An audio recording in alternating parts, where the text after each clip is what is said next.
Nah, oke pemirsa, biar tidak lama-lama ya, langsung saja kita ke pembahasan atau ke videonya dan mari kita simak terlebih dahulu pemirsa. Akhirnya Bung Faisal berhasil juga memprovokasi ketua kita untuk lebih terbuka ya. Iya. Sebetulnya dari awal saya ingin menyampaikan, ya salah satu hambatan kita ini biaya cukainya pemain, ada aparat penegak hukum juga bermain. Dan kemarin pertemuan Magelang Retreat itu disampaikan, dijabarkan oleh Jaksa Agung Pak Burhan. Gak ada nih main-main, saya tangkap lah. Artinya dia sedang menguji dirinya sendiri. Dan kita akan sama-sama untuk menguji diri saya juga gitu. Kita punya loyalitas tidak dengan apa yang disampaikan oleh Pak Prabowo gitu loh. Begitu juga Pak Kapolri. Kapolrinya nekat juga nanti nih. Ditimbang nggak peduli. Makanya ini momentum kita untuk bagaimana membenahi bangsa kita. Kalau dia bilang tadi kawan Pak Ketua bilang di sono nggak bisa harus tentara. Kita bawa Kopassus tuh, perlu bawain Panzer tuh. Gitu. Kita bawain Panzernya sekalian. Taruh di jidat itu senapan itu. Karena udah gak bisa emang bebel. Tapi tadi persis yang dibilangin tadi. Eh, Diberantas, dilarang. Ya cuma 3 bulan. Kesannya lanjut lagi. Nah harus ada yang namanya proses hukum. Tangkap. tapi begini bro, lagi-lagi saya harus mengatakannya. Nah, ini menjadi tidak mudah, setidaknya bagi Anda. Karena yang melakukannya, yang membuat kebijakannya, yang membuat masalah itu, hari ini masih ada di pemerintahan. Nggak apa-apa. Ada proses sejarah. Oke. Dia akan tersingkir. Dengan proses sejarah ini. Sejarah yang akan menghukum dia. Waktu yang menghukum dia. Kenapa kita harus takut dengan situasi itu? Saya tidak terlalu pesimis. Saya selalu optimis. Lihat sejarah dan waktu yang akan menghukum dia. Jangan coba-coba. Ini pemerintahan Prabowo itu punya ketegasan yang luar biasa. Dia udah wakafkan tuh hidup dan nyawanya buat bangsa ini. Artinya Anda ingin memastikan di hadapan kita semuanya, Pak Ketua yang membuka ini bahwa ini akan sampai di meja presiden. Bukan sampai lagi. Nggak lama lagi ada yang ditangkap. Dah. Jangan kelamaan lagi. Nggak lama lagi. Iya. Nggak lama lagi kita lihat. Dari penegak hukumnya sampai apa yang bermain-main lah di sini. Oke, terakhir. Karena kita memulainya tadi dari Srikex, apakah Anda setuju jika kemudian kita mengatakan bahwa alangkah baiknya jika 11.000 atau mungkin lebih karyawan atau pekerja di sana itu jangan sampai dipecat, ya di PHK gara-gara pilot ini. Dan kalau ternyata pembiayaannya terbatas, mungkin ini saatnya barangkali ya BUMN untuk menunjukkan diri ya. Ya, Perbankan nasional juga ya. gitu ya. Harus mampu menerjemahkan apa yang menjadi perintah presiden gitu. Kalau saya kan tetap pada fokus pada apa yang diperintah presiden ke saya soal bagaimana menyelamatkan para buruh gitu. Kemudian harus ada penyelamatan yang lain-lainnya yaitu kementerian terkait lah ya gitu. Tapi yang jelas Bung Akbar, pesan presiden ke saya tetap bagaimana menyelamatkan supaya tidak ada PHK.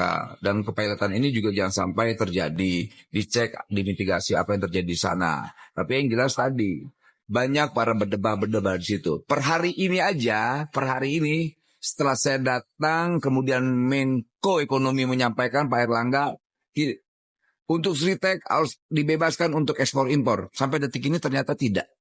Oh ya? Artinya apa? Yang dia tantang itu Presiden Prabowo. Dia tantang itu Jaksa Agung. Dia tantang itu Kapolri. Dia tantang itu Menko Ekonomi Pak Erlangga. Yang dia tantang dia saya sebagai aktivis 98. Dan kita semua. Dan rakyat ini dan konstitusi. Mari kita bertarung melawan kejahatan itu. Oke. Beliau menyampaikan tentu kita update mengenai ditangkapnya beberapa karyawan dari Kemkomdiji. Jadi ini sebetulnya awal yang juga mengejutkan bagi saya sebagai Menteri Komunikasi dan Digital, namun harus dihadapi dan juga harus didukung tentunya. Kita amat mendukung dan sekali lagi membuka pintu kepada kepolisian untuk melakukan jika diperlukan pengembangan penyidikan ke dalam, termasuk kalau memang harus masuk ke kantor kami di Komdiji. Bagi kami ini baik, sekali lagi sebagai upaya bersih-bersih agar kantor kami juga bisa menjalankan tugas dan fungsi yang diamanahkan Presiden dengan baik. Jadi tadi Presiden menyampaikan bahwa langkah-langkah sudah betul diteruskan. Kita saat ini kan melakukan sterilisasi di lantai-lantai yang terkait Kemudian juga kita sudah mengeluarkan instruksi menteri agar semua pejabat maupun PNS di lingkungan Kemkom.Digi bekerja membantu polisi untuk kemudian menemukan kalau memang masih ada anggota-anggota lain dari Kemkom.Digi yang juga akan dilakukan pengembangan penyidikan begitu. Kita hari ini melakukan apel bersama-sama 3 kali sehari. Setiap ganti shift teman-teman pengawas kita lakukan apel menyanyikan lagu Indonesia Raya.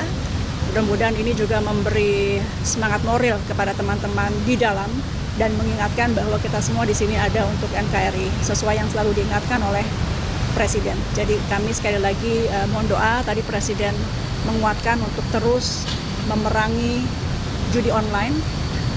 Kita trennya sebetulnya positif. Dalam 20 hari sejak beliau dilantik, kita sudah menangani 187.000, terbanyak dalam rentang 10 hari sepanjang sejarah. Jadi 10 hari setelah beliau dilantik itu 187.000. Mudah-mudahan tentu dalam waktu, meskipun tidak ada terminologi 100 hari ya, tapi kalau kita kali 10 saja, dalam kurang lebih 3 bulanan itu kita mudah-mudahan bisa menangani lebih dari 1,8 sampai 2 juta ya, karena kita akan naikkan terus. Kami juga akan menambah anggota pengawas dari ruang digital. Sebelumnya memang masih kurang, jadi akan kita perbanyak sehingga tidak ada celah. Mudah-mudahan atau paling tidak kita persempit terus celah-celah kepada mereka yang ingin melakukan kejahatan-kejahatan di dunia maya termasuk judi online. Sekali lagi kami mohon doa dan dukungan. Kalau itu sendiri apakah sudah pernah terkait dengan mungkin apabila ada indikasi untuk berapa internal komisi dari sekarang ya yang istilahnya terpapar juga atau terlibat, sudah pernah ada briefing belum soal itu? Oleh siapa? Itu oleh penegak hukum gitu, terkait dengan indikasi tidak hanya di internal komisi ya Bu ya, mungkin di internal kepolisian juga. Kita nanti nunggu dari kepolisian karena penyidikan tengah berlangsung, kita belum tahu berapa banyak. Sekali lagi kita belum tahu berapa banyak, pada prinsipnya yang penting kita terbuka, silahkan berapa banyak pun jika memang salah silahkan. Karena ini memang dari awal sebelum saya dilantik pun Presiden sudah mengingatkan ketika saya dipanggil awal bahwa tugas utama saya adalah perangi judi online. Kalau yang soal target 1,8 sampai 2 juta Itu bukan target, itu tren karena dalam 10 hari sejak Pak Presiden Prabowo dilantik, itu kita sudah menangani 187.000. Angka ini bukan berarti ini prestasi tidak, tapi ada kenaikan tajam dalam 10 hari terakhir yang kita akan tambah terus. Apapun itu judi online bukan prestasi selama itu masih ada. Jadi saya tidak menyatakan itu prestasi kami, tapi paling tidak tren positif di mana 10 hari terakhir ini 187.000 situs sudah kita take down. Kami berharap dalam waktu dekat kami bisa laporkan ke masyarakat agar kelihatan kinerjanya. Bahwa dalam setiap minggu atau mungkin harian kita akan laporkan berapa banyak yang di take down oleh Kemkom.Digi. Ini juga sebagai evaluasi kami. Kalau sampai turun masyarakat bisa melihat kenapa turun gitu. Jadi tolong terus kami diawasi. Terima kasih. salah satu pegawai yang terlibat itu masih ada yang namanya Den. Saya tidak tahu nama-nama, itu ranah dari kepolisian. Makasih ya.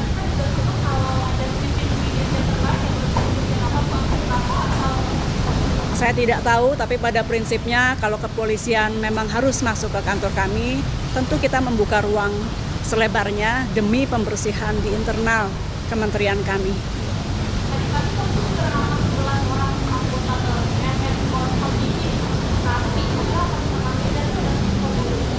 Saya bacanya dari media, Mbak. Kemudian apakah ada perbaikan, ada pola sistem? Orangnya kita akan perbanyak. Jadi dari yang sekarang ada kita akan perbanyak. Kemudian juga pengawasan terhadap mereka, termasuk tadi saya sampaikan bahwa kita apel sekarang sehari 3 kali. Jadi dari pagi kita apel, menyanyikan Indonesia Raya, mengucapkan fakta. Ketika itu nanti ganti shift kita apel lagi, ganti shift kita apel lagi. Seminimalnya ini bisa terus mengingatkan kepada mereka yang bertugas, karena memang tawarannya mungkin sangat besar ya. Jadi kita bangkitkan semangat nasionalisme mereka. Setiap ganti shift kita akan lakukan apel bersama. kewenangan itu akan dibatasi nggak ke depan untuk mereka yang memang operator ada sistem itu pengawasan, dan bagaimana supaya ke Kalau depan- kewenangan justru jangan dibatasi, justru kita kuatkan. Tinggal bagaimana membuat mereka ini bisa lurus gitu. Makasih ya. Yuk. Makasih. Nah, oke pemirsa, mungkin saya rasa cukup ya terkait dengan pembahasan kali ini atau konten kali ini ya. Seperti apa komentar kalian, tulis di kolom komentar. Dan sekali lagi pemirsa, jangan lupa tekan tombol subscribe-nya biar kalian juga tidak ketinggalan informasi terbaru dari channel ini. Dan salam demokrasi dan salam NKRI.